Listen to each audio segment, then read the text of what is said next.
I had a friend who overdosed in downtown Lawrence, Massachusetts, and we were getting high. And I remember having to run outside the car because I looked in the back seat and he was turning blue and he stopped breathing. And I pulled him out of the car. I threw him into the weeds downtown Lawrence, and I started giving him CPR, and I slapped him across the face, and he came back too, and his nerves came back. And that was probably one of the scariest times I've ever felt, or when I overdosed on smoking crack cocaine.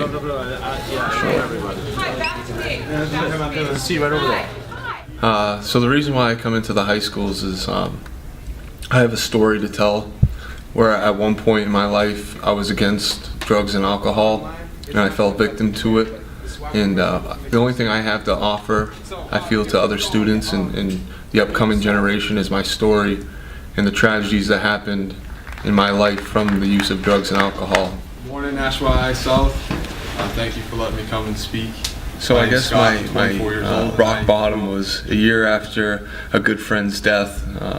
After he died at the age of 21 years old, I blacked out on Jack Daniels and benzodiazepams, and I started freaking out at my house. My parents called the cops on me, and I got arrested for disorderly conduct and resisting arrest, and it was a nightmare of the night. I was resisting arrest strongly, and I didn't completely stop there. It took a few months later where I got arrested to breaking into cars, and I was high for like 3 days, didn't sleep at all from crack cocaine, and I really was sitting in the cell, and I remember asking myself, I was at a crossroads, and I said, either I gotta make a decision and turn my life around, or I'm gonna be a career criminal, and it's gonna be a lot longer until I can get out, find my way out, because it's just gonna get worse.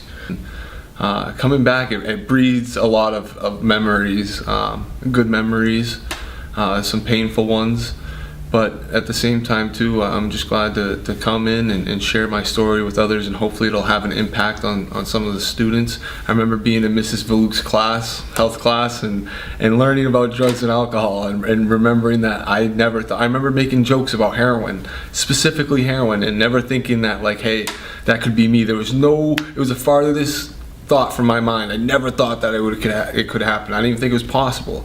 And here I am 8 years later after going through a 3-year battle with addiction, and wow, it's just amazing, but it feels great to be on the other side of that now, and to know that my story might be able to help out others. Thank you guys for listening, and I just hope that my story will help some of you guys out too. Thank you.